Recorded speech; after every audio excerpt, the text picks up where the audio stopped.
সৃষ্টি যদি স্রষ্টাকে চিনতে চায়, মানুষ যদি আল্লাহ রাব্বুল আলামিনকে জানতে চায়, চিনতে চায়, তার পদ্ধতি হচ্ছে তার সৃষ্টিকে জানা। তার সৃষ্টির মাধ্যমে তাকে চেনা যাবে। আল্লাহ পাক বলেন, আল্লাযীনা ইয়াযকুরুনাল্লাহা কিয়ামান ওয়া কুউদান ওয়া আলা জুনুবিহিম ওয়া ইয়াতাফাক্কারুনা ফী খালকিস সামাওয়াতি ওয়াল আরদ রব্বানা মা খালাকতা হাযা বাতিলা সুবহানাকা ফাকিনা আযাবান নার। আল্লাযীনা ইয়াযকুরুনাল্লাহা কিয়ামান ওয়া কুউদান ওয়া আলা জুনুবিহিম, যারা দাঁড়িয়ে, বসে, শুয়ে, এক কথায় সর্বাবস্থায় যারা আল্লাহ পাককে স্মরণ করে, তার আকাশ এবং জমিন সৃষ্টির ব্যাপারে চিন্তা ভাবনা করে, রাত এবং দিনের পরিবর্তনের চিন্তা করে, তার সৃষ্টি নৈপুণ্যতা নিয়ে যারা গবেষণা করে, তারাই হচ্ছে আল্লাহ পাকের খাঁটি বান্দা। একজন সত্যানুসন্ধানী। চোখের সামনে যখন নিখিল বিশ্বের অনুপরমাণু থেকে শুরু করে সূর্য, চন্দ্র, গ্রহ, নক্ষত্র, বিশাল আকাশ পর্যন্ত, গাছপালা, তরুলতা, সমুদ্র, মহাসমুদ্র, পশু পক্ষী ইত্যাদি যখন তার নজরে পড়ে, তখন একজন সত্যের অনুসারী ব্যক্তি, একজন সত্যের অনুসন্ধানী ব্যক্তি, তার মুখ থেকে বেসাক্তা স্বতঃস্ফূর্তভাবে নিজের অজান্তে মুখ থেকে যে শব্দটা বেরোয়, সে শব্দটা হচ্ছে আলহামদুলিল্লাহি রাব্বিল আলামিন। সমস্ত প্রশংসা হচ্ছে ওই আল্লাহ পাকের, যিনি এগুলিকে সৃষ্টি করেছেন। আর তিনি কোনো কিছু কি বেকার সৃষ্টি করেন নাই, খামোখা সৃষ্টি করেন নাই। প্রত্যেকটির পেছনে রয়েছে বিরাট বিরাট উদ্দেশ্য। এখানে মানুষের সবচাইতে বড় ভ্রান্তি, মানুষের সবচাইতে বড় ভুল, সেটা হলো এই, দুর্ভাগ্যজনকভাবে সকল সৌন্দর্যের মহাশিল্পী আল্লাহ পাককে মানুষ ভুলে যায়। তারা প্রশংসা করে নদীর, প্রশংসা করে নারীর, নারীর অঙ্গ প্রত্যঙ্গ নিয়ে তারা কবিতা লেখে, নারীর সৌন্দর্য নিয়ে কবিতা লেখে, সাহিত্য রচনা করে, সূর্য নিয়ে, চন্দ্র নিয়ে, চাঁদের মায়াবী জ্যোৎস্না নিয়ে, এর সুন্দর সুষমা নিয়ে কবিতা লেখে, প্রজাপতির রং দিয়ে গান তৈরি করে, ফুলের সৌন্দর্য এবং তার সৌরভ দেখে মানুষ পাগল হয়ে যায়। এগুলির পিছনে গান, সাহিত্য ইত্যাদি কবিতা রচনা করে। কিন্তু এই সৌন্দর্য যিনি সৃষ্টি করেছেন, সে আল্লাহ পাককে বেমালুম ভুলে যায়। সেই জন্যে স্রষ্টার প্রশংসা করতে হবে। আল্লাহ পাক শেখাচ্ছেন, শুরুতেই শেখাচ্ছেন, আলহামদুলিল্লাহি রাব্বিল আলামিন। পড়েন সবাই, আলহামদুলিল্লাহি রাব্বিল আলামিন। আল্লাহ রাব্বুল আলামিন তোমাকে যদি কোনো বিপদ দেন, এই বিপদ থেকে তোমাকে কেউ মুক্ত করতে পারবে না, কেউ বাঁচায় দিতে পারবে না। আল্লাহ যদি তোমার জন্য বিপদ রেখে দিয়া থাকেন, এই বিপদ থেকে বাঁচাবার ক্ষমতা কারো নাই। আর আল্লাহ যদি তোমাকে কোনো কল্যাণ দিতে চান, তাহলে সেই কল্যাণ প্রতিহত করতে পারে, সে কল্যাণের পথে বাধা দিতে পারে। আকাশে জমিনে এমন কেউ নাই। সুবহানাল্লাহ পড়ে। কাজে শক্তি তো সবটাই আল্লাহ রাব্বুল আলামিনের, ক্ষমতা সবটা কার? আল্লাহ সুবহানাহু ওয়া তাআলা। কল্যাণও করেন তিনি, আর অকল্যাণ যদি করেন, সে অকল্যাণ থেকে বাঁচবার উপায় নাই। কল্যাণ যদি করতে চান, ঠেকাবারও কারো উপায় নাই। মুমিন ব্যক্তির আত্মমর্যাদা এভাবে বেড়ে যায় ইমানের কারণে। ইমানের কারণে তার আত্মমর্যাদাটা এত বেড়ে যায় যে সে হক কথা বলতে গিয়া রিজেকের চিন্তা করে না, চাকরির চিন্তা করে না। হক কথাটা যদি বলি, আমি সরকারি চাকরি করি, হক কথা বললে পরে চাকরি থাকবে না।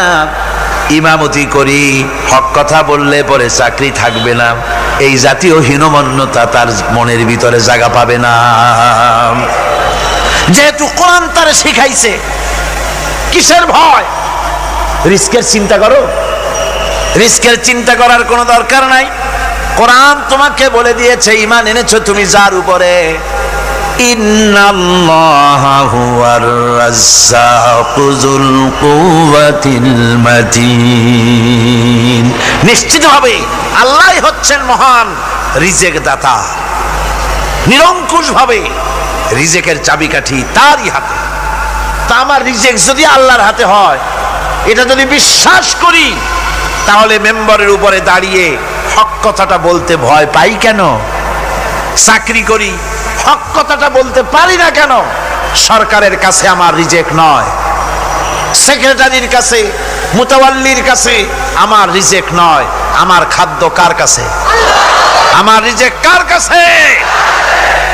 এটা হলো সবচেয়ে বড় ভয়। ইমানের দাবি করে ঠিক, ওয়াজ নসিহত করেও ঠিক, মানুষকে উপদেশ দেয়ও ঠিক, কিন্তু মনের মধ্যে ভয় একটু থেকেই যায়। যদি চাকরিটা যায়, তাহলে বিবি বাল বাচ্চা নিয়ে বাঁচবো কেমনে? এটা থাকে মনের ভিতরে এক চিন্তা। একজন টিচার তার ছাত্রদেরকে শিখাইছিলেন যে বিসমিল্লাহর এত ফজিলত, নদীর উপর থেকে বিসমিল্লাহ বলে হাঁটে গেলে তাও হাঁটে যাওয়া যায়, খেওয়ার নৌকা ছাড়াই পানির উপর হাঁটে যাওয়া যায়। একটা ছেলে, একটা ছাত্র এই কথাটা এমন বিশ্বাস করলো, নদীর পাড়ি দিয়ে, তার বাড়ি ছিল নদীর ওপার, প্রতিদিন খেওয়া পার হইয়া মাদ্রাসায় আসতো। বিশ্বাস সে করছে পুরাটাই, আর বিসমিল্লাহ বলে পাও দিয়ে হাঁটিয়া চলে গেল পার হয়ে। এটা কোনো কোরআন নয়, হাদিস নয়, শোনা কথা। তারপরে একদিন তার মা তাকে বলেছে, তোমার হুজুরকে একটু দাওয়াত দাও আমাদের বাড়িতে। হুজুরের দাওয়াত দিছে, মিলাদের দাওয়াত শুনে হুজুর তো খুব খুশি। তারপরে ছাত্রের সঙ্গে রওনা হয়েছে। নদীর ঘাটে এসে দেখে যে নৌকা নাই। আরে বাবা, নৌকা নাই, পার হবো কেমনে? হুজুর কোন কি, নৌকার দরকারটা কি? আপনি না বলছেন বিসমিল্লাহ বলে হেঁটে যাওয়া যায়? আমি তো ওইটা শোনার পর আমি প্রত্যেক দিন তো এই কাম করিয়ে আসি, নৌকা টুকু লাগে না। আসেন না আমার সাথে। ছেলে বিসমিল্লাহ বলে হাঁটা আরম্ভ করছে পানির উপর দিয়ে। ওস্তাদ চিন্তা করতেছে, আমি তো শুধু ওয়াজি করছি, আমল তো করি নাই, কি না কি হয় আল্লাহই জানে। পাজামা হাঁটু পর্যন্ত টাইনিয়া তারপরে বিসমিল্লাহ করে পা দিছে, আর এক ছোটে চুবনি খাইয়া ভিতরে চলে গেছে। সুতরাং মুখ দিয়া বললে হবে না, বিশ্বাস করতে হবে, ইয়াকিন রাখতে হবে রিজকের মালিক আল্লাহ। হক কথা কাউকে ছেড়ে দেব না, এটা বলবোই, তাতে আমার চাকরি থাকুক আর চাকরি যাক। এর নাম হলো আত্মমর্যাদা। এর নাম কি? আত্মমর্যাদা। নইলে আপনি মসজিদের ইমাম, আর দুর্ভাগ্যজনক সত্য, মসজিদের ইমামগুলি অধিকাংশ ক্ষেত্রে এমন সব সেক্রেটারি মুতাওয়াল্লি হয় যারা ইসলামী আদর্শকে বিশ্বাসী করে না। কথাটা ঠিক কিনা? ধর্মনিরপেক্ষতাবাদী, কিন্তু মসজিদের সেক্রেটারি, মাদ্রাসার সেক্রেটারি, ঈদগাহের সেক্রেটারি। কারণ মুসল্লিরা ভাবে ওনার পয়সা বেশি, ওনারই নেতা বানানো উচিত। অথচ কোরআন নিষেধ করেছে এমন কোন লোক মসজিদের মুতাওয়াল্লি সেক্রেটারি হতে পারে না যে ব্যক্তি আল্লাহর পথে পরিচালিত নয়, যে আল্লাহকে মানুষের চাইতে বেশি ভয় না করে, যে ব্যক্তির ভিতরে দ্বীন নাই, ঈমান নাই, ইসলামী আদর্শ নাই, শুধু পয়সার বিনিময় সেক্রেটারি মেম্বার মুতাওয়াল্লি হয়ে বসে আছে, আর ইমাম ভয়ের স্বরে কথা বলে না। আছেন এমন? আচ্ছা, হক কথা মাদ্রাসা, মসজিদ, ওয়াজ মাহফিল, চাকরির জায়গা, কোর্টে, কাছারিতে, আদালতে, সর্বত্র মোমেন ব্যক্তি বলতে পারবে তখন যখন ঈমান বিল্লাহ পোক্ত হবে। আল্লাহর প্রতি ঈমানটা যখন পোক্ত হবে, তখন সে বুঝবে এ চাকরি আমার পায়ের গোলাম। এখানে যদি আমার চাকরি না থাকে, অন্য জায়গা থেকে রিস্কের ব্যবস্থা আল্লাহ পাক আমাকে করে দিবেন। এটাই হচ্ছে ঈমান বিল্লাহর প্রথম উপকারিতা। পয়লা নম্বরের উপকারিতা, মানুষকে পার্সোনালিটি সৃষ্টি হয়ে যায়, তার মধ্যে শক্তি আসে, ঈমানি মজবুতি আসে, তার মধ্যে শখসিয়ত আসে, তার মধ্যে ব্যক্তিত্ব আসে, আত্মমর্যাদা আসে, আত্মসম্ভ্রম সৃষ্টি হয়। এটা হলো পয়লা নম্বরের উপকার। ঈমান আনার জন্যে, আল্লাহর প্রতি মানুষ ঈমান আনলে পরে 2 নম্বরের যে উপকারটা হয় সেটা হলো মানুষের ভিতর থেকে অহংকার দূর হয়ে যায়। অহংকার থাকে না। যে ব্যক্তি ঈমান বিল্লাহ যার ভিতরে ঢুকে যায়, আল্লাহর ঈমান পরিপূর্ণ রূপে এসে যদি যায়, তাহলে তার ভিতরে অহংকার থাকে না। কেন থাকে না? অহংকার থাকে না এই জন্য, যেহেতু মুমিন ব্যক্তি জানে আল্লাহ রাব্বুল আলামিন জানে, আল্লাহ রাব্বুল আলামিনের সামনে বান্দা জানে, কথা বুঝতে পারে, কোরআন পড়ে জানে যে আমি আল্লাহর সামনে সম্পূর্ণ অসহায়। অসহায় যে যার কিচ্ছু নাই, সে কি অহংকার করতে পারে? অর্থ নাই, বিত্ত নাই, কিছু নাই, সে কি অহংকার করে? অহংকার কারা করে? অহংকার করে যাদের অর্থ আছে, বিত্ত আছে, শিক্ষা আছে, বিদ্যা আছে, স্বাস্থ্য আছে, জমি আছে, জমা আছে, বাড়ি আছে, কল আছে, কারখানা আছে, গাড়ি আছে, এরাই না অহংকার করে। কিন্তু ঈমান বিল্লাহ যখন আসি, তখন সে বুঝতে পারে আমার শক্তি কোনো শক্তি নয়। ওয়া হুয়াল কাহিরু ফাওকা ইবাদি। সমস্ত আল্লাহ রাব্বুল আলামিন বলছেন সমস্ত বান্দার উপরে কর্তৃত্ব হচ্ছে আল্লাহ পাকের। আল্লাহর কর্তৃত্ব থেকে বেরিয়ে আসার ক্ষমতা কারো নাই। সবচাইতে শ্রেষ্ঠ শক্তি কার? আল্লাহ পাক। ওই আল্লাহ রাব্বুল আলামিন বলেছেন, চ্যালেঞ্জ করেছেন, যদি সম্ভব করতে পারো, অহংকার করতেছো, বড়াই করতেছো, যদি সম্ভব করতে পারো আমার জমিন থেকে বেরিয়ে যাও। যদি সম্ভব করতে পারো, অহংকার তো খুব করো, বাস করো আমার জমিনের উপরে, খাও আমার ফসল, জীবন আমি দিলাম, চক্ষু আমি দিলাম, আমার চোখ দিয়ে দেখো, আমার দেওয়া কান দিয়ে শোনো, আমার দেওয়া বিবেক দিয়ে চিন্তা করো, সব তো আমি দিয়েছি, তারপরেও যদি অহংকার করো। ইয়া মাশারাল জিন্নি ওয়াল ইনসি ইন ইসতাতাতুম আন তানফুযু মিন আকতারিস সামাওয়াতি ওয়াল আরদ ফানফুযু লা তানফুযুনা ইল্লা বিসুলতান। হে পৃথিবীর মানুষেরা, হে পৃথিবীর জিনেরা, ইয়া মাশারাল জিন ওয়াল ইনস, হে পৃথিবীর মানুষ, মনুষ্য জাতি এবং জিন, যদি সম্ভব করতে পারো তাহলে আমার ইহাতা থেকে, আমার জমিন থেকে, আমার জমিনের উপর থেকে বেরিয়ে যাও। এমন দেশে যাও যেখানে আমার সূর্য নাই, যেখানে আমার চন্দ্র নাই, যেখানে আমার আলো নাই, যেখানে আমার বাতাস নাই, অক্সিজেন নাই, আমার পানি নাই, এমন কোন জায়গা যদি পাও বেরিয়ে চলে যাও। যাওয়া যাবে? আর যারা জবাব দিলেন না তারা পারবেন বুঝি? যাওয়া যাবে। আল্লাহ পাক বলছেন ফানফুযু লা তানফুযুনা ইল্লা বিসুলতান। আমার রাজত্ব থেকে, আমার ইহাতা থেকে, আমার পরিমণ্ডল থেকে, আমার কর্তৃত্ব থেকে বেরিয়ে যাওয়ার কোনো পথ নাই। কেউ বেরিয়ে যেতে পারবে না। আকাশ দিয়ে, জমিন দিয়ে পরিবেষ্টন করে রেখেছি, পালাবার উপায় নাই, ভাগবার জায়গা নাই। এই কথা মুমিন যখন পড়ে আস্তে করে মাথা নিচু হয়ে আসে, আমি কত দুর্বল আমার মহান আল্লাহর সামনে। সুবহানাল্লাহ। এই জন্য আমি বলি, কিসের বড়াই করবেন? কিসের বড়াই? বিদ্যার বড়াই। কতটা বিদ্যা অর্জন করেছেন, কতটুকু শিখেছেন? আপনার থেকে আরো অনেক শিক্ষাবিদ রয়েছেন, আবার তার থেকে আরো অনেক শিক্ষাবিদ রয়েছেন, কতটুকু শিখেছেন? এখনো ছাত্র অনেক কিছু আছে যা আপনি আজও জানতে পারেন নাই। সারা জীবন আমরা তালিবে ইলম, সারা জীবন আমরা ছাত্র। মুহাদ্দিস হন, মুফাসসির হন, প্রফেসর হন, প্রিন্সিপাল হন, যেই হন না কেন, চিকিৎসাবিদ, চিকিৎসা বিজ্ঞানী, রাষ্ট্রবিজ্ঞানী, দার্শনিক, যেই হোক না কেন, সব ছাত্র। সব কি ছাত্র? বহু কিছু এমন আছে যা আজও মানুষ উদ্ধার করতে পারে নাই, শিখতে পারেনি। সুতরাং শিক্ষার বড়াই করবে। এরপরে অর্থের বড়াই করবা। কয়টা টাকার মালিক হয়েছে তুমি? টাকার বড়াই করে মানুষ। জিজ্ঞেস করা হয়, মিয়া সাহেব রোজা রাখেন না কেন? কয় রোজা রাখবো, চাউলের অভাব আছে নাকি? না ধানের অভাব আছে, না টাকার অভাব আছে। নাউজুবিল্লাহ।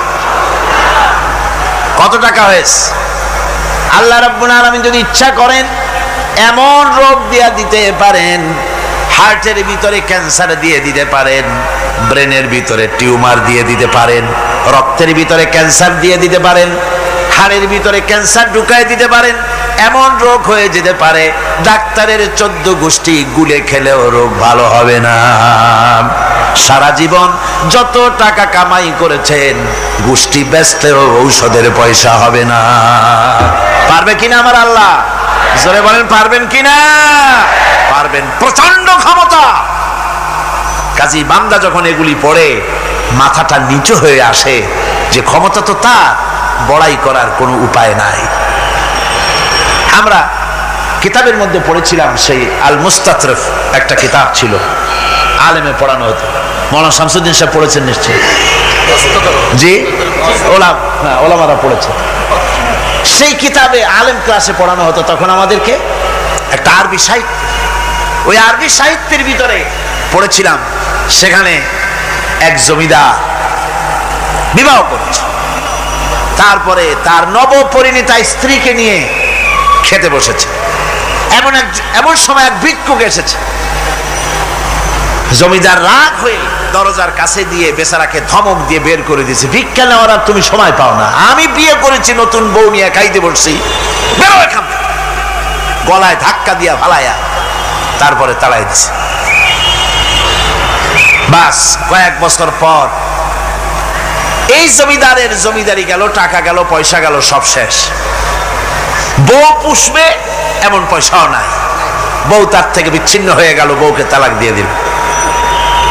দীর্ঘদিন পর এই স্ত্রী বিবাহের একটা প্রস্তাব এলো আর এক জমিদারের সাথে, আর এক এলাকার নতুন এক জমিদার হয়েছে, তার সঙ্গে বিবাহের প্রস্তাব এলো। এরপরে সেই বিয়ে হয়ে যাওয়ার পর নতুন জমিদারের সাথে এই স্ত্রী বসে খানা খেতে বসেছে প্রথম দিন। এমন সময় দরজার কাছে এক ভিখারি এসে হাজির। নতুন জমিদার বলছে, বউ আমরা তো খেতে পারবো, আমাদের খাবারের প্লেটটা আজকে প্রথম তোমাকে নিয়ে খেতে বসেছি, এই খাবারের প্লেটটা ধরেই তুমি ভিখারিকে দিয়ে আসো। বউ খাবারের প্লেটটা ভিখারির হাতে দিতে গিয়ে সেন্সলেস হয়ে পড়ে গিয়েছে, বেহুশ হয়ে পড়ে গিয়েছে। নতুন জমিদার অনেকক্ষণ অপেক্ষা করলো, বউ ফেরে না কেন, যায় দেখে বেহুশ, মুসাফির সেখানে দাঁড়ানো। কিছুক্ষণ পর বউয়ের হুশ হলো, জিজ্ঞেস করলো, হয়েছে কি, তুমি এরকম পড়ে গেল কেন? এই মুসাফিরকে দেখে বউ বলতেছে, আল্লাহর কসম, তুমি যখন আমাকে প্লেট ভরা খাবার দিয়ে পাঠাই দিলা ভিক্ষুককে দেওয়ার জন্যে, যারে ভিক্ষা দিতে গেলাম, আল্লাহর কসম করে বলি এ হচ্ছে আমার সেই প্রথম স্বামী। এবার ওই জমিদার বলতেছে, তুমি যেমন কসম করে বলতেছো এই হলো তোমার প্রথম স্বামী, আমিও আমার আল্লাহর নামে কসম করে বলি আমিও সেই ভিখারি যেদিন তোমরা খেতে বসেছিলে আর আমি ভিক্ষা নিতে গিয়েছিলাম, আমাকে দরজা থেকে তাড়াই দিয়েছিলে। সুতরাং বড়াই করো না, অর্থের টাকার বড়াই করো না, অহংকার করো না। স্বাস্থ্যের বড়াই করো না, স্বাস্থ্য ভালো, অহংকার করো না। আল্লাহ যদি ইচ্ছে করেন এক রাত্রের মধ্যে মাত্র আধা ঘন্টা 15 মিনিটের ভিতরে কয়েকবার পাতলা দাস্ত দিয়া জনমের মতো শেষ করে দিতে পারেন, পারেন কিনা? সুতরাং মানুষ ঈমান বিল্লাহ, আল্লাহর প্রতি ঈমান মানুষকে এভাবে বিনয়ী করে দেয়। কোন আলহামদুলিল্লাহ। অহংকার বলে কিচ্ছু থাকে না তার, সে আগে সালাম দেয়। ঈমান বিল্লাহ, যার মধ্যে ঈমান, আল্লাহর ঈমান ঢুকে যায়, তার আগে কেউ সালাম দিতে পারে না। রাসূলুল্লাহ বলেছেন, যে ব্যক্তি আগে সালাম দেয় সে অহংকার মুক্ত। জয় বল সুবহানাল্লাহ। এখন তো সালাম শুধু পেতে চায়। দারোগা চিন্তা করে পুলিশেরা আমারে সালাম দেবে, আমি ওরে সালাম দিতে যাবো কেন? ও প্রত্যেকদিন আমারে দেয় স্যালুট, আমি দেবো ওরে সালাম একটা কথা। এসপি মনে করে ইন্সপেক্টররা আমারে সালাম দিবে, আইজি মনে করে এসপিরা আমারে সালাম দিবে, প্রেসিডেন্ট মনে করে মন্ত্রীরা আমারে সালাম দিবে, হুজুররা মনে করে মুরিদরা আমারে আগে সালাম দিবে। না, এটা সুন্নাতের খেলাফ। রাসূলুল্লাহর আগে কেউ সালাম দিতে পারে নাই। জোরে কোন সুবহানাল্লাহ। আগে সালাম দাও।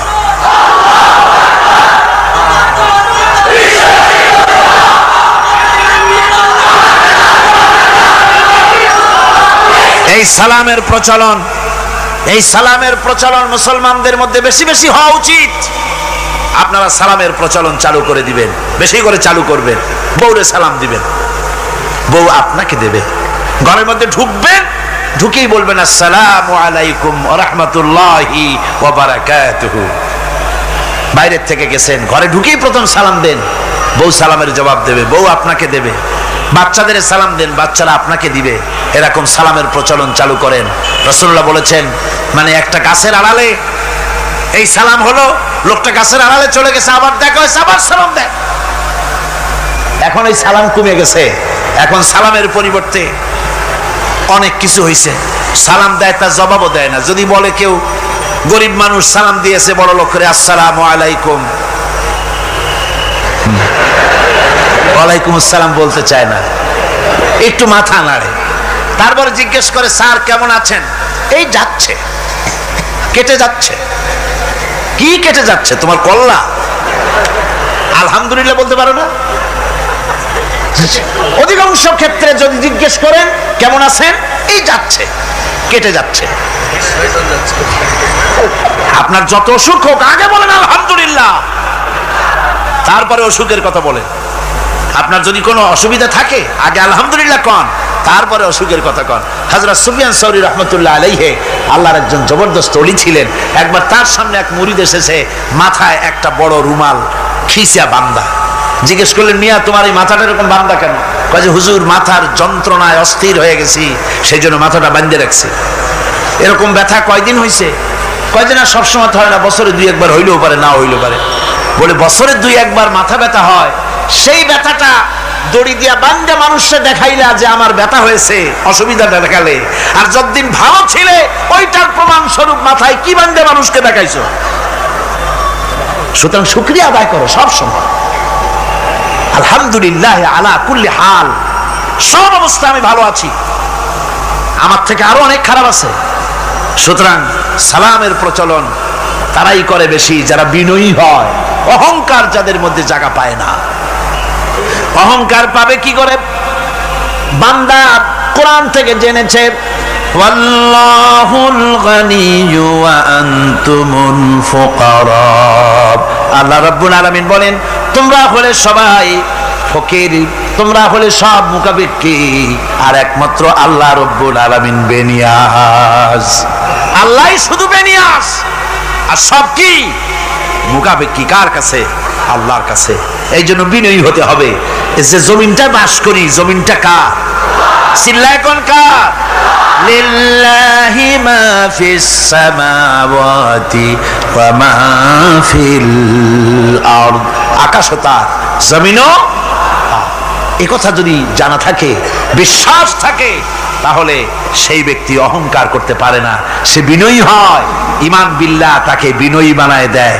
আর বিনয়ী মানুষ, নিরহংকার মানুষই আল্লাহর কাছে বেশি পছন্দ।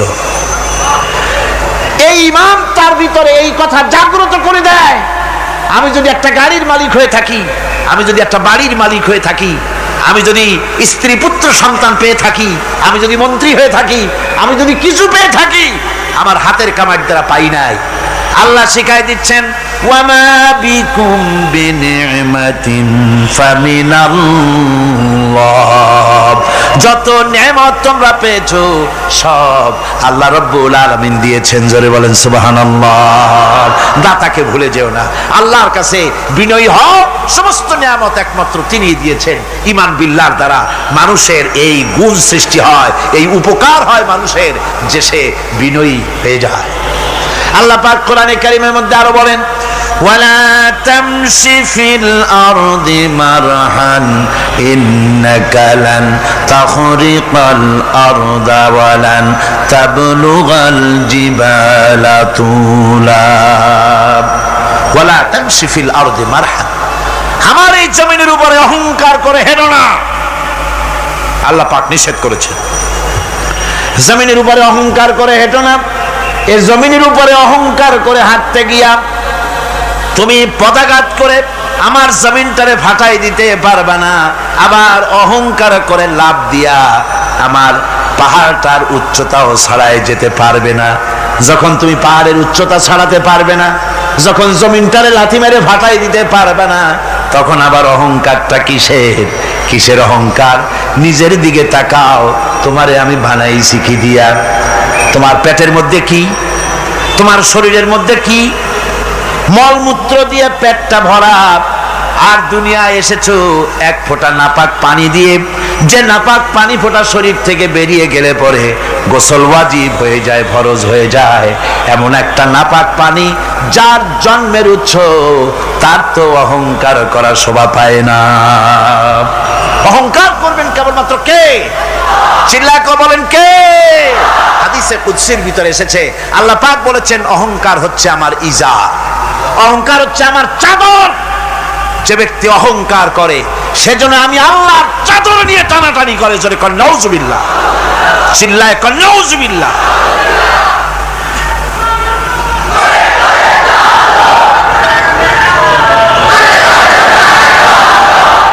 আমার বন্ধুগণ, আল্লাহ রাব্বুল আলামিন কোরআনে কারীমের মধ্যে বলেছেন, আমার সঠিক বান্দা যারা অহংকার তাদের মধ্যে থাকে না। ওয়াইবাদুর রাহমানিল্লাযীনা ইয়ামশুনা আলাল আরদি হাওনা। রহমানের বান্দা যারা, আমি আল্লাহ পাকের গোলাম যারা, তারা জমিনের উপরে খুব বিনয়ের সাথে চলে। তাদের চলাফেরা দেখলেই বোঝা যায় লোকটা বিনয়ী, আল্লাহর বান্দা। সুবহানাল্লাহি ওয়া বিহামদিহি। কি বলেন? মানুষের চলাফেরা, চাহনি, ওঠা বসা, কথাবার্তা দেখলেই বোঝা যায় না লোকটা কি চরিত্রের? বোঝা যায়। এক পদের মানুষ আছে গম্ভীর হয়ে বসে থাকে, মনে হয় যেন নবজাদা নসরুল্লাহ খানের শালা। নামাজ নাই। কি হয়েছে? মাইক এমনি আজকে আমি নিজেও টের পাচ্ছি, আমি মাইকের আওয়াজ নিজেও পাচ্ছি না।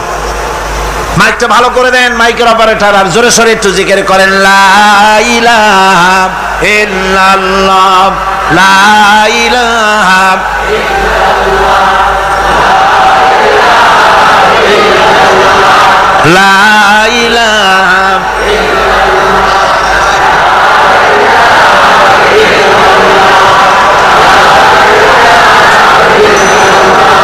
বসেন, বসুন। লা ইলাহা ইল্লাল্লাহ, লা ইলাহা ইল্লাল্লাহ, লা ইলাহা ইল্লাল্লাহ,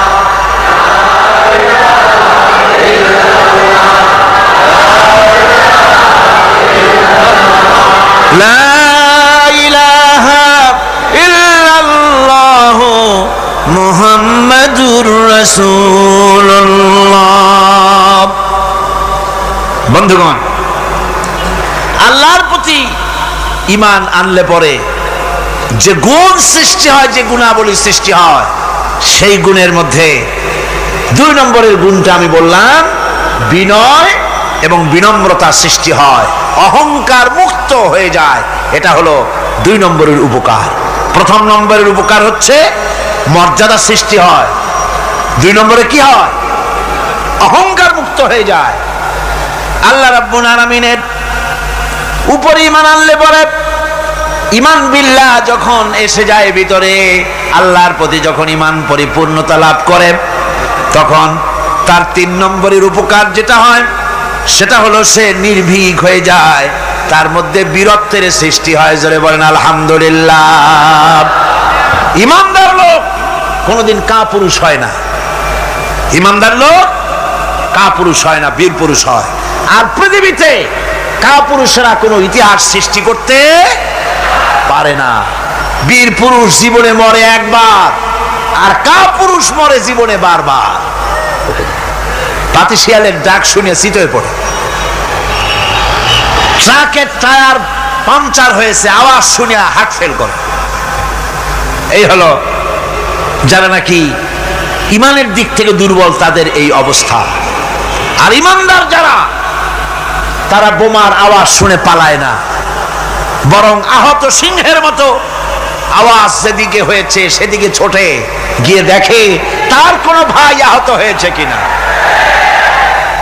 এটা হলো ঈমান বিল্লাহর তৃতীয় গুণ, তৃতীয় উপকার। আল্লাহর প্রতি ঈমান আনলে পরে মানুষ নির্ভীক হয়ে যায়। মানুষের সবচাইতে ভয়টা কি কোন তো বলতে পারেন? সবচাইতে বড় ভয় কিসে? মৌতের। অবশ্য কেউ কেউ বড় ভয় বউকেও মনে করে যে বউ হলো সবচাইতে বড় ভয়ের জিনিস। স্ত্রীকে অনেকে মৌতের চাইতেও ভয় মনে করে। একবার নাকি একজন দেশের বাদশা তিনি বলছিলেন মন্ত্রীকে যে আমার দেশের লোকেরা সবচাইতে কারে বেশি ভয় করে? মন্ত্রী বলছে দেশের লোকেরা সবচাইতে বউকে বেশি ভয় করে। এটা একটা কথা হলো নাকি? প্রমাণ করতে যদি না পারো তাহলে তোমার চাকরি শেষ। প্রধানমন্ত্রী তো মুসিবতে পড়ে গেছে। তারপরে সমস্ত লোক দেখেছে, সমস্ত শহরবাসীকে দেখে তারপরে বলছে তোমরা যারা বউকে ভয় করো না তারা সব এদিকে আসো, আর যারা বউকে ভয় করো তারা এ পাশে থাকো। এখন যারা ভয় করে তারা সব একদিকে চলে আসছে। একটা শুকনা শাকনা মানুষ একা দাঁড়ায় আছে, ভয় করে না সেই দলে, আর সব একদিকে। বাদশা আশ্চর্য হয়ে গেল, সব মানুষ ভয় করে একদিকে চলে আসলো, আর তুমি একা শুকনা শাকনা মানুষ, তুমি বউরে ভয় করো না, ব্যাপারটা কি? কয় যে না, বউকে ভয় করি কিনা তা জানি না, আমি আসার সময় আমার বউ বলে দিয়েছে সব লোক যেদিকে যাবে সেদিকে যাবে না, একা দাঁড়ায় থাকবে একদিকে।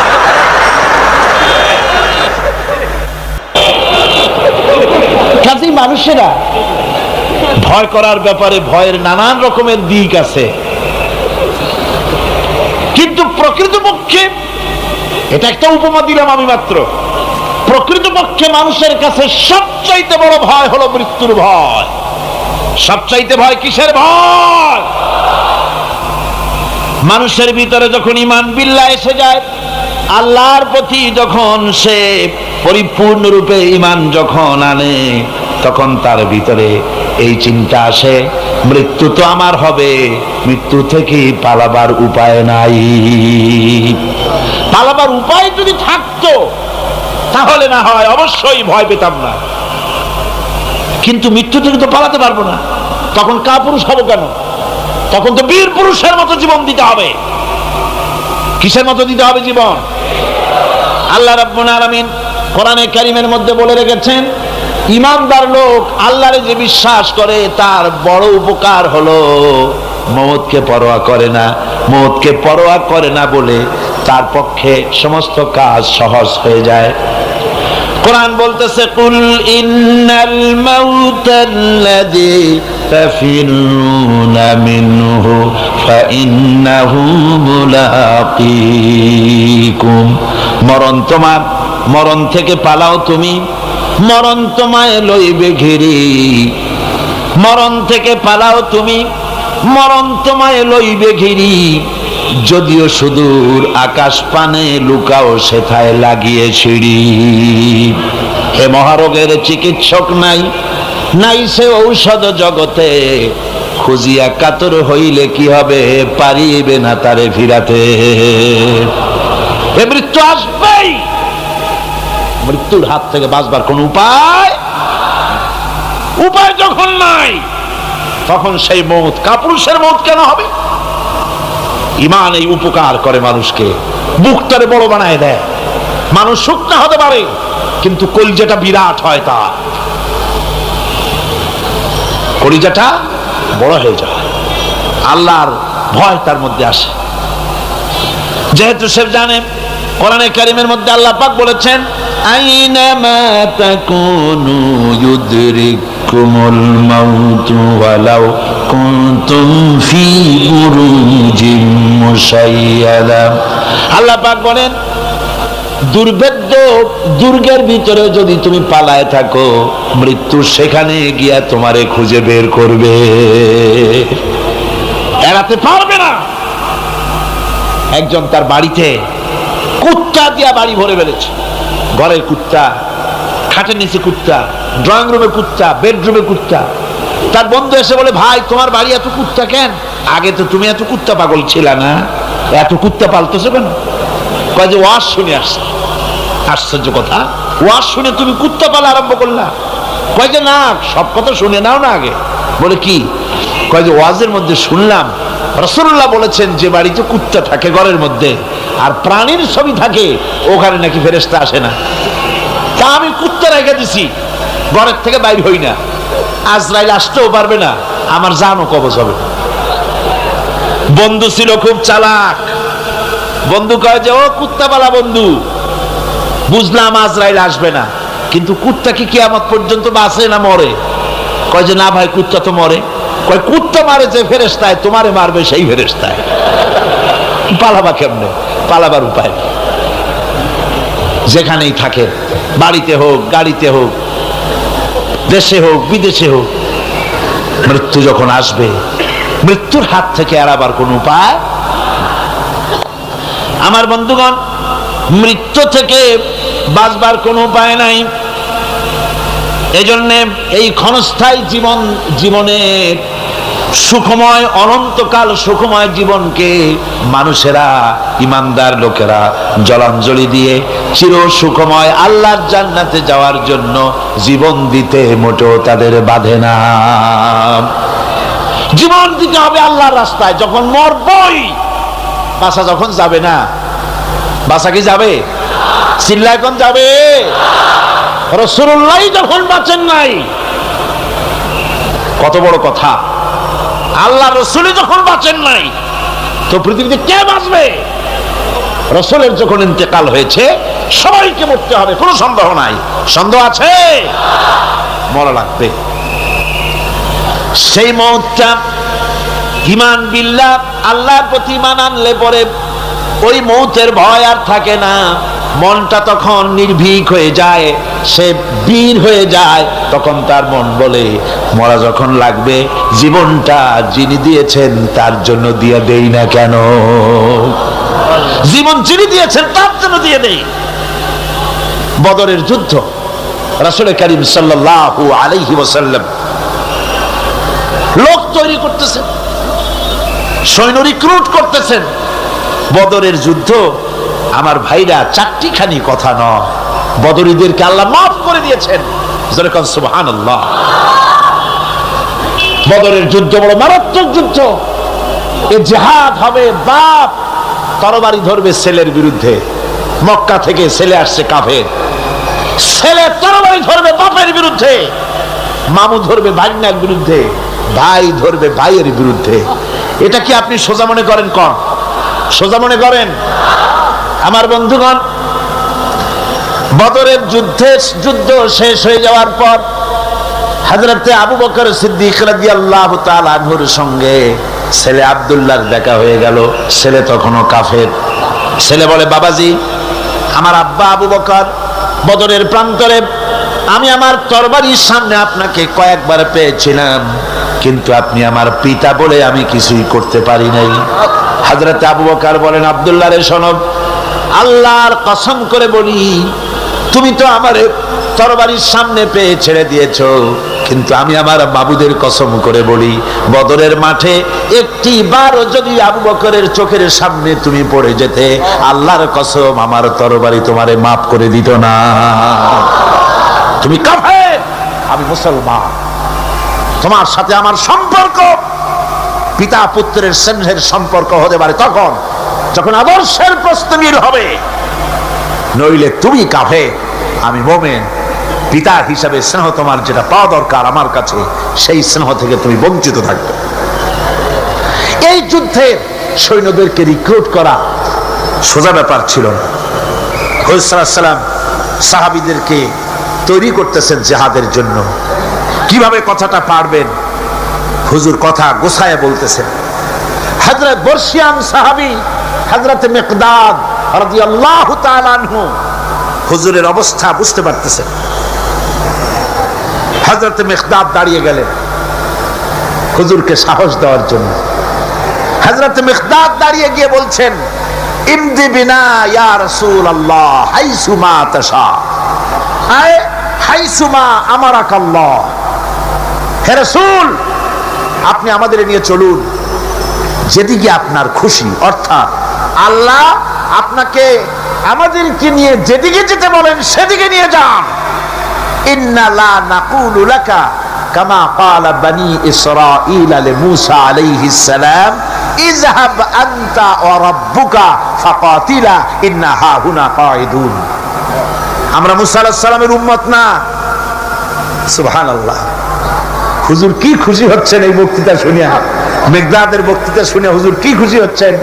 হযরত মেঘদাদ বলছেন, হুজুর আমরা মুসা আলাইহিস সালামের উম্মত না। মুসা আলাইহিস সালামের উম্মতেরা বলেছিলেন, হে মুসা তুমি আর আল্লাহ আর জিবরাইল এই তিনজনই গিয়ে ফেরাউনের মোকাবেলা করো, আমরা পারবো না। আমরা এই কথা বলবো না। বল ইযহাব আনতা ওয়া রাব্বুকা ফাকাতিলা ইন্না মাআকুমা মুকাতিলুন। হে রাসূল, বরং আমরা বলি আপনি চলুন আমাদেরকে নিয়ে, আপনার রব আপনাকে যেদিকে যেতে বলে আমাদেরকে নিয়ে চলুন, আমরা আপনার সাথে থেকে কাফেরদের বিরুদ্ধে লড়াই করব, তরবারি চালাবো ততক্ষণ পর্যন্ত মা দামাত আইনু মিন্না তাতাররাফ, যতক্ষণ পর্যন্ত থামো, যতক্ষণ পর্যন্ত চোখের একটা পাতাও নড়ে, যতক্ষণ পর্যন্ত চোখের একটা পলক পড়ে ততক্ষণ পর্যন্ত যুদ্ধ চালাতে থাকবো। অর্থাৎ নাক দেয়া নিঃশ্বাস যতক্ষণ আসে আর যায় আপনার সপক্ষে তরবারিগুলি ঝলসে উঠবে। চলেন আমাদেরকে নিয়ে যেদিকে আপনি যেতে চান। রাসূলুল্লাহ কি যে খুশি হলেন, সুবহানাল্লাহ। আল্লাহর নবী দারুণ খুশি হয়ে গেলেন। নবীজি বললেন, ও সাহাবীরা, তোমাদের মন মানসিকতা যখন এই রকম তাহলে কুমু বিনা ইলা জান্নাতিন জান্নাতুন আরদুহা কাস সামাওয়াতি ওয়াল আরদ। কুমু বিনা ইলা জান্নাতিন, ওঠো চলো আমার সাথে সেই বেহেশতের দিকে, যেই বেহেশতটা ওই বিশাল আকাশের চাইতে, এই জমিনের চাইতে অনেক অনেক বড়। সেই বেহেশতে যাওয়ার জন্য চলো আমার সাথে, ওঠো দাঁড়াও। ফাকামা উমাইর বিন হামাম ওয়া কানা ইয়াকুলু তামার। হযরত উমাইর ছিলেন এক যুবক।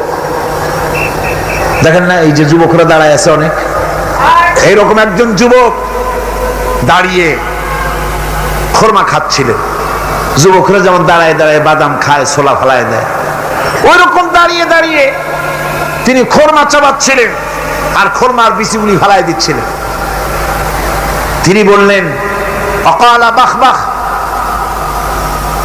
উমাইর বলছেন, বাখবাখ হলো আঞ্চলিক শব্দ, এর অর্থ হচ্ছে আয়ে মা আযমাহু ওয়া মা আহসানাহু।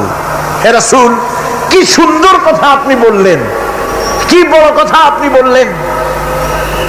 আপনার সঙ্গে জিহাদে গেলে, শহীদ হলে এমন জান্নাত পাবো যে জান্নাতটা হবে ওই আকাশের চাইতে অনেক বড়। ওয়াল্লাহি, আল্লাহর কসম, হাত্তা কুলাহুন্না ইন্নাহা লাহায়াতান তাবিলা। আমি যদি এই সমস্ত খোরমাগুলি খেতে যাই, তাহলে আমার হাতে যতগুলি খোরমা আছে এই সবগুলি খোরমা যদি খেতে যাই তাহলে তো বেহেশতে যেতে দেরি হয়ে যাবে।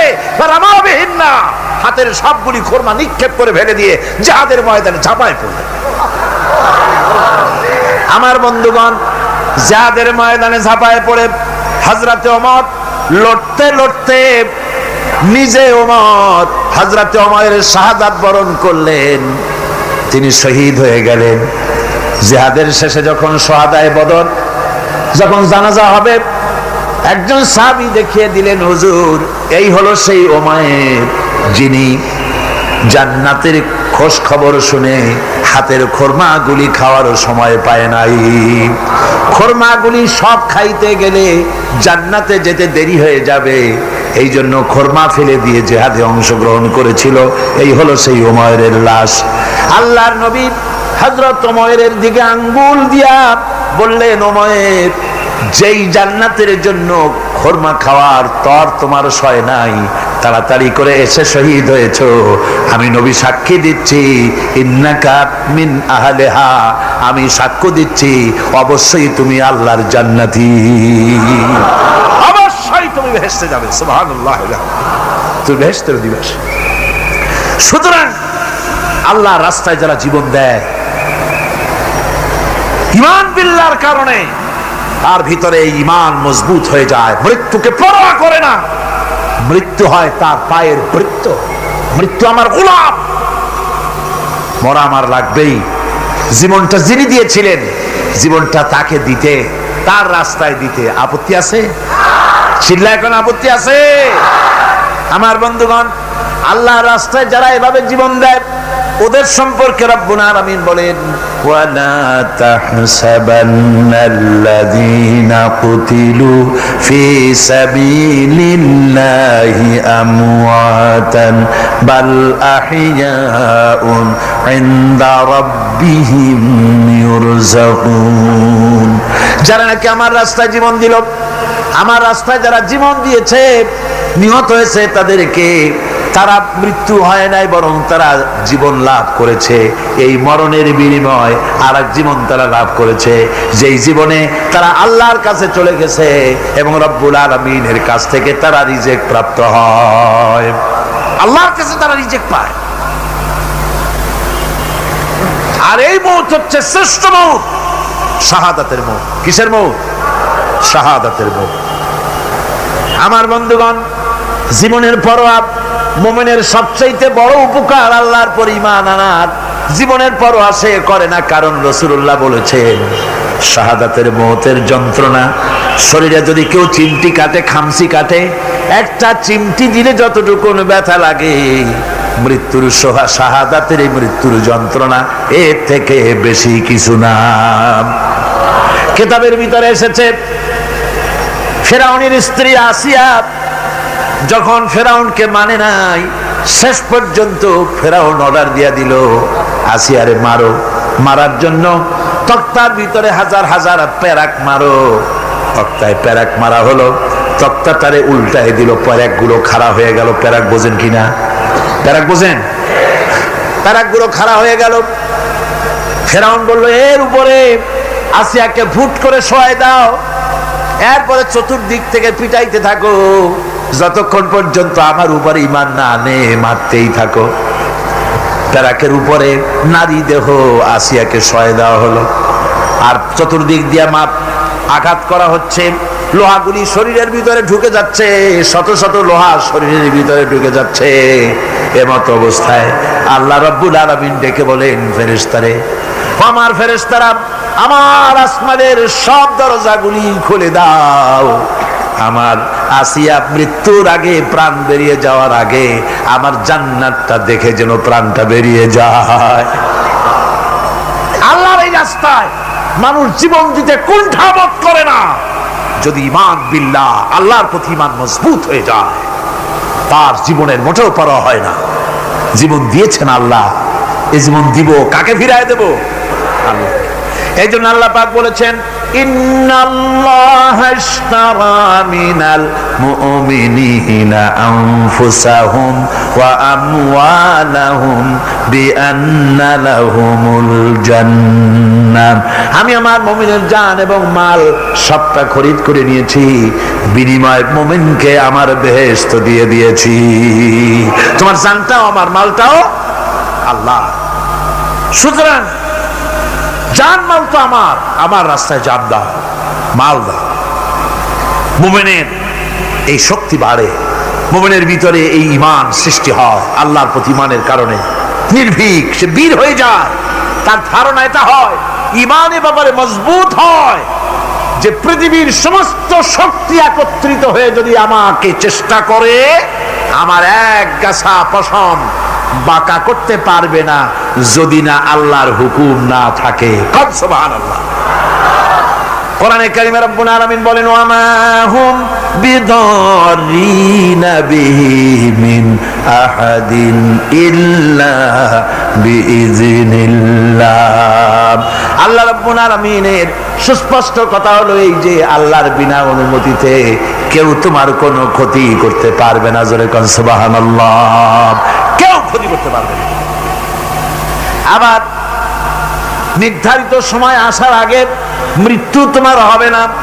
মৃত্যুর যখন নির্ধারিত সময় হবে তখনই মৌত হবে, এর আগে হবে না।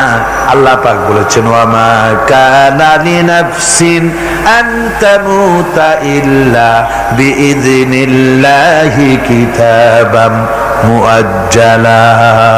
আল্লাহ পাক বলেন আমার নির্ধারিত সময় আসার আগে 1 সেকেন্ড আগে মরবে না, 1 সেকেন্ড পরেও মরবে না। অনেকে বলে অমুকের অকাল মৃত্যু হয়েছে, বলে না, বলে কি না অকাল মৃত্যু হয়েছে, এটা বাজে কথা। কিসের অকাল মৃত্যু? কালেই মরছে, হায়াত ওখানেই শেষ।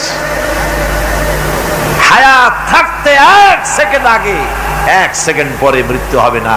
যখন নির্ধারিত সময় আসবে সেই সময় মরবে, এর আগে বা পরে মৃত্যু হবে। মৃত্যু নির্ধারিত সময়ের আগে মরবে না মানুষ, বাহানায় হোক ওসিলায় হোক, মরণ যেখানে আছে সেখানে যাওয়াই লাগবে। এই জন্যে কবি বলছেন দো চিজ আজ দো চিজ কাসাদ জোরে জোর একে আবেদানা দিগার খাকে গোর। দুটি জিনিস মানুষকে টানে, একটা হলো খাদ্য আর একটা হলো মৃত্যু। খাবার যেখানে আছে সেখানে যেতেই হবে, আর মৃত্যু যেখানে আছে সেখানেও যেতে হবে।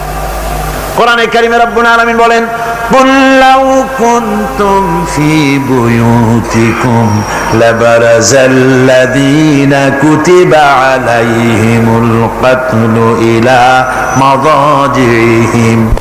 আল্লাহ পাক বলেন হে নবী তুমি বলে দাও, তুমি শোনায় দাও, যাদের ভাগ্যে নিহত হওয়া আছে তারা যদি তাদের বিছানায় শুয়েও থাকে, প্রকোষ্ঠের ভিতরে থাকে, মৃত্যু সেখানে গিয়ে হাজির হবে, ওখানেই মৃত্যু হয়ে যাবে। মৃত্যুর সময় আসতে পরে মানুষকে মোটেই সময় দেওয়া হবে না, সময় যখন আসবে সময় মতো তাকে বিদায় নিতে হবে। সুতরাং ঈমান, আল্লাহর প্রতি ঈমান আনলে পরে মানুষের ভিতরে নির্ভীকতার সৃষ্টি হয়, সে কাউকে পরোয়া করে না আল্লাহ ছাড়া। চিল্লায় কর সুবহানাল্লাহ, আরো জোরে বলেন সুবহানাল্লাহ। সাহস, বুক ভরা সাহস তার মধ্যে আসবে। এরপরে আল্লাহর প্রতি ঈমান আনার জন্য, ঈমান আনলে পরে আরেকটি উপকার মানুষের হয়, এটা হলো 4 নম্বর উপকার। এটা কয় নম্বর? 4 নম্বরের উপকার হলো আল্লাহর প্রতি মানসিক প্রশান্তি আসে। সেই মানসিক প্রশান্তিটা হলো ইমানদার কখনো হতাশ হয় না, ইমানদার কখনো হতাশায় ভোগে না, নিরাশায় ভোগে না।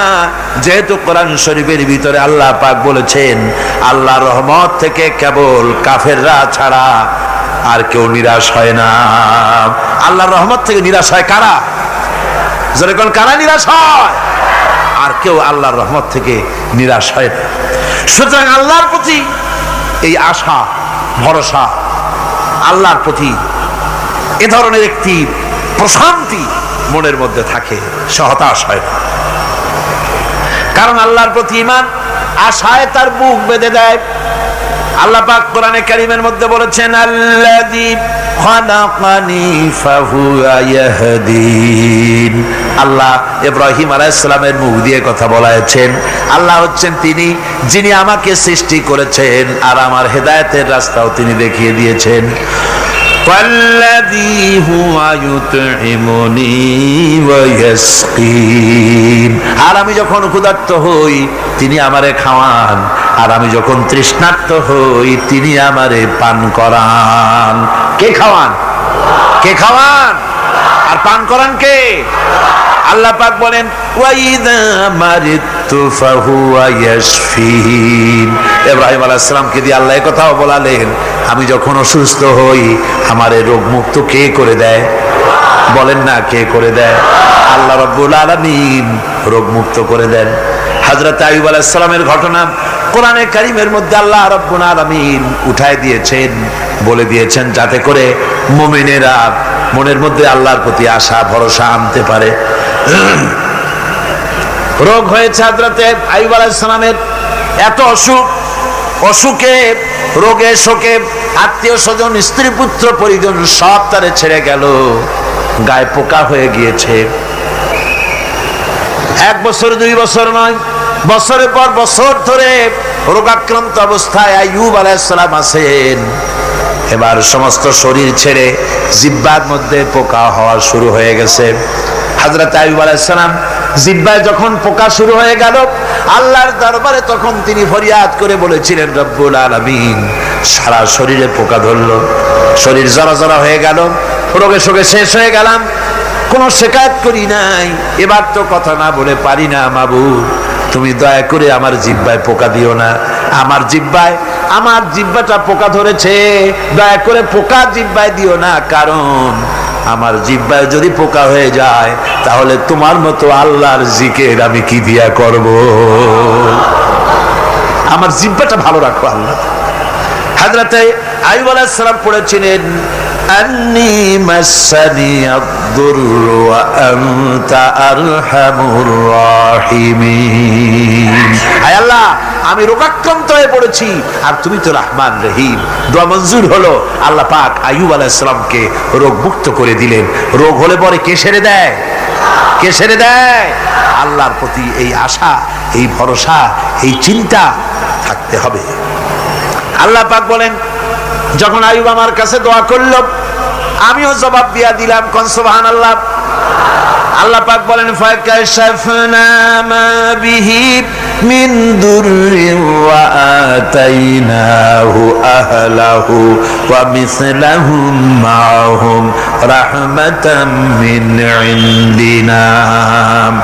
আমি তার কষ্ট দূর করে দিলাম, তার হারানো স্বাস্থ্য ফিরাই দিলাম এবং তার সাথী সঙ্গীদেরকে আমার পক্ষ থেকে আমার রহমত দিয়ে তার কাছে সব আবার আমি ফিরাইয়া দিলাম।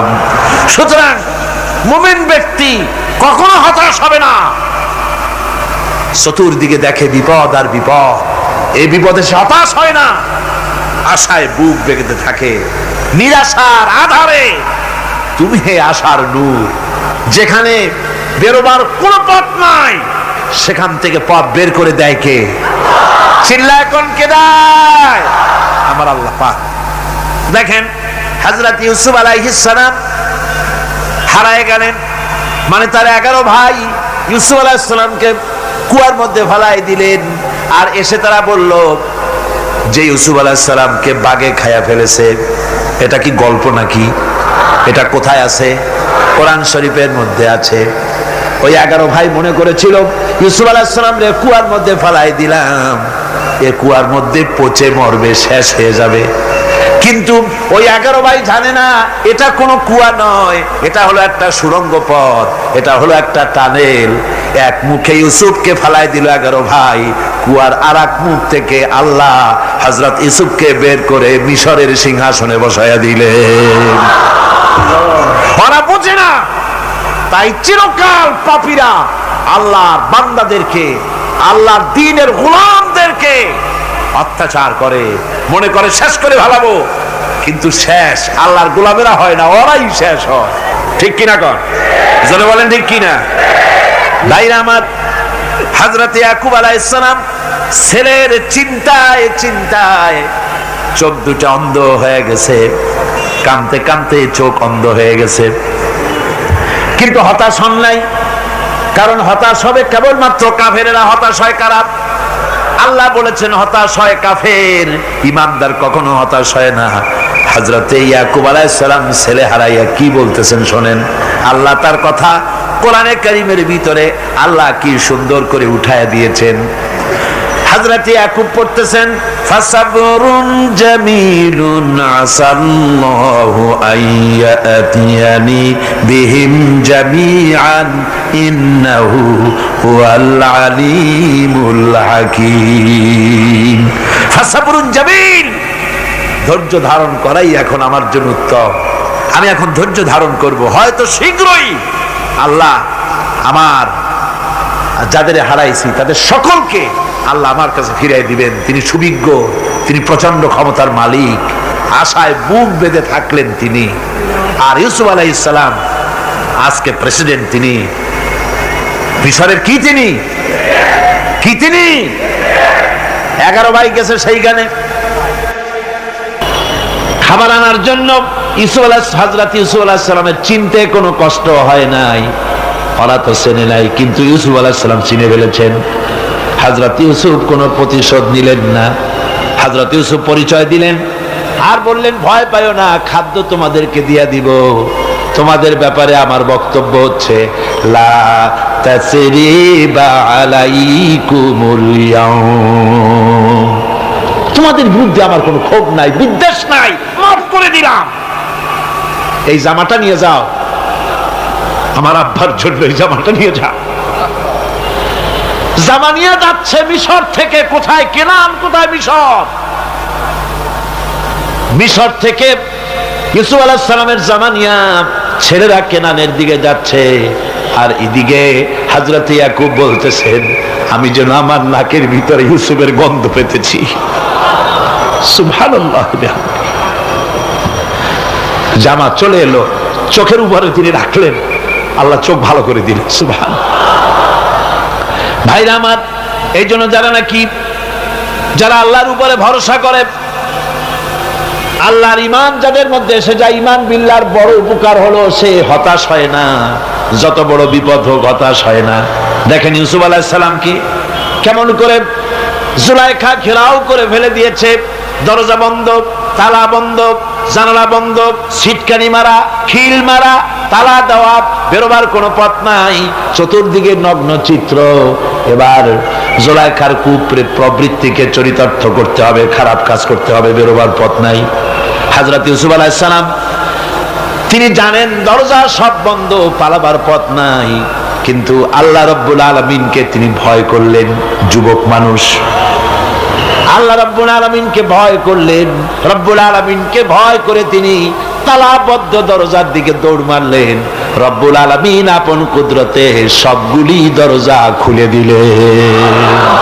ওয়া মান ইয়াত্তাকিল্লাহা ইয়াজআল লাহু মাখরাজা, যে ব্যক্তি আমারে ভয় করে, আমার পথে চলতে চায়, আমি রাস্তা খুলে দেই। সুবহানাল্লাহ বিহামদিহি। সুতরাং ঈমানে বুক বাঁধো জওয়ানেরা, তরুণেরা, হতাশ হওয়ার কোনো কারণ নাই, আশায় বুক বেঁধে থাকো। আপনারা বলেন, এই পৃথিবীতে ইউনূস আলাইহিস সালাম যে বিপদে পড়ছিলেন, এর চাইতে বড় বিপদ পৃথিবীতে কিছু হতে পারে? আপনাদের চিন্তা বুঝি পারে? এই দিকের লোকেরা কথাই কয় না মুঠে। কি বলেন, পারে?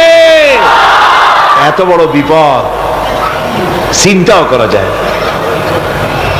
কোরআনে কারীমের মধ্যে আল্লাহ রাব্বুল আলামিন বলেন, ওয়াযান্নুন ইয যাহাবা মুগাদিবান ফাযান্না আন লান নাকদিরা আলাইহি। ইউনূস আলাইহিস সালামকে যখন মাছে গিলে ফেলে দিল, মাছ এবার পানির অতল তলদেশে চলে গেছে। মাছের পেটের ভিতরে দরজা নাই, জানালা নাই, ছিদ্র নাই, পালাবার কোনো পথ নাই। আছে? আছে? ফানাদা ফিল যুলুমাতি আন লা ইলাহা ইল্লা আনতা সুবহানাকা ইন্নী কুনতু মিনাজ জালিমিন। জানেন না এই দোয়া? পড়েন সবাই, লা ইলাহা ইল্লা আনতা সুবহানাকা ইন্নী কুনতু মিনাজ জালিমিন। আয় আল্লাহ, তোমার পবিত্রতা ঘোষণা করতেছি, তুমি ছাড়া কেউ নাই, আমার তো আর বাঁচার উপায় নাই, আমি আমার উপরে জুলুম করেছি, আর তোমার পবিত্রতা ঘোষণা করতেছি। জিকির করতেছেন তিনি মাছের পেটের মধ্যে বসে। আল্লাহ রাব্বুল আলামিন বলেন, ইউনূস আলাইহিস সালাম মাছের পেটের ভিতরে বসে যে চিৎকারটা মারলেন, দুনিয়ায় কোনো তার বন্ধু বান্ধবেরা শোনে নাই, কোন রাজা বাদশারা শোনে নাই। মাছের পেটের মধ্যে ফানাদা ফিল যুলুমাত, যুলুমাত হলো জমায় কাসির, এখানে তিনটা অন্ধকার ছিল। কয়টা অন্ধকার? একটা হলো মাছের পেটের অন্ধকার, একটা হলো রাতের অন্ধকার, আরেকটা হলো পানির অন্ধকার। ত্রিবিধ অন্ধকারের ভিতর থেকে ইউনূস আলাইহিস সালাম হতাশ হয়ে যান নাই, তিনি চিৎকার মেরে আল্লাহরে ডাক দিলেন। আল্লাহ কয়, আমি ডাক শুনছি, কেউ তোমার ডাক শোনে নাই, আমি তোমার আরশের মালিক, আমি আল্লাহ শুনতে পেয়েছি, শুধু শুনি নাই, জবাব দিয়া দিলাম। ফাস্তাজাবনা লাহু ونجيناه من الغم وكذلك ننجي المؤمنين পড়েন না সবাই فاستجبنا له ونجيناه من الغم وكذلك ننجي المؤمنين আমি আল্লাহ পাক বলেন আমি ইউনূসের ডাক শুনলাম, ডাকের জবাব দিয়া দিলাম, আর মাছের পেটের ভিতরে বেদনার সৃষ্টি করে দিলাম। মাছ এবার ভেসে উঠলো। মাছের আর এখন কোন উপায় নাই বমি করা ছাড়া। মাছ কিনারায় চলে এলো, ইউনূসকে বমি করে ফেলে দিল। আল্লাহ কয়, শোনো দুনিয়ার মানুষেরা, শুধু ইউনূস আলাইহিস সালামকে নয়, ওয়াকাযালিকা, এইভাবে করে আমার মুমিন বান্দারা যদি বিপদে পড়ে আর আমারে ডাকে, আমি রব্বুল আলামিন এইরকম বিপদ দিয়া বাঁচাইয়া দেব। বিপদ থেকে বাঁচাবেন কে? সুতরাং গতকালকের মতো আবারও বলি, বিপদ আসতে পরে মুসলমানেরা মাজারে দৌড়ায় বেশি। কন নাউজুবিল্লাহ, জোরে কন নাউজুবিল্লাহ। বিপদ আসে আর মাজারে চলে যায়, যাইয়া সেখানে কাঁদবে, মাজারের উপরে মাথা ঘা দিতে থাকে, পয়সা দেয়, মুনাজাত করে, কাঁদতে থাকে, মাজারওয়ালার কাছে বিপদ মুক্তি চায়। নাউজুবিল্লাহ পড়ে, আবারও কন নাউজুবিল্লাহ। বিশ্বাস করুন আমার ভাইরা, বিশ্বাস করুন, আল্লাহর কোরআন আমার হাতে। মাজারওয়ালার কাছে কানলে পরে ওই মাজারে যিনি শুয়ে আছেন, আল্লাহর কসম তার কোনো ক্ষমতা নাই আপনাকে বিপদ থেকে বাঁচাতে পারে। আছে ক্ষমতা? জোরে বলেন আছে? বিপদ থেকে বাঁচাবে কে? কে বাঁচাবে? সমস্ত প্রশংসা, যাবতীয় প্রশংসা সে আল্লাহ পাকের, যিনি তামাম জাহানের পালনেওয়ালা রব। ইনশাআল্লাহ বাকি কথা আগামীকাল বলবো ইনশাআল্লাহ। সকালে বলেন ইনশাআল্লাহ। মুনাজাতের জন্য দাঁড়ানো ভাইরা সব বসেন, যত লোক দাঁড়িয়ে আছেন সবাই বসেন। প্রথম দিনের মুনাজাত আল্লাহ পাকের দরবারে, সব বসেন, মহব্বতের সাথে বসেন, আর একটু জিকির করেন লা ইলাহা ইল্লাল্লাহ। আল্লাহুম্মা আমিন।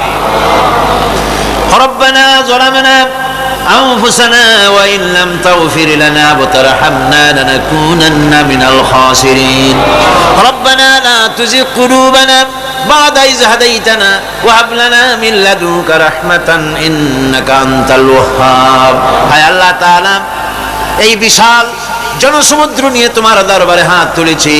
কোরআনে কারীমের তাফসীরের মাহফিল আজকের এই প্রথম দিবসে তোমার কোরআন থেকে যে আলোচনা আমরা করেছি, এতে তুমি দয়া করে যে সওয়াব দিয়েছো, মেহেরবানি করে সওয়াবটুকুন রাসূল করিম সাল্লাল্লাহু আলাইহি ওয়াসাল্লামের রূহ মুবারকে পৌঁছায় দাও।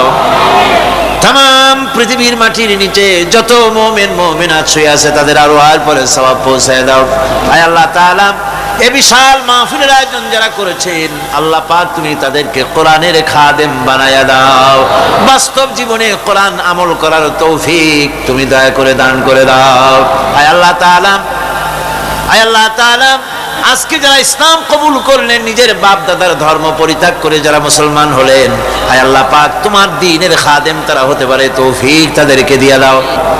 সুবহান রাব্বিকা রাব্বিল ইজ্জাতি আম্মা ইয়াসিফুন ওয়া সালামুন আলাল মুরসালিন আলহামদুলিল্লাহি রাব্বিল আলামিন ওয়া জাআলা আখিরা কালিমাতিন ইনদাল মাউতি লা ইলাহা ইল্লাল্লাহু মুহাম্মাদুর রাসূলুল্লাহ।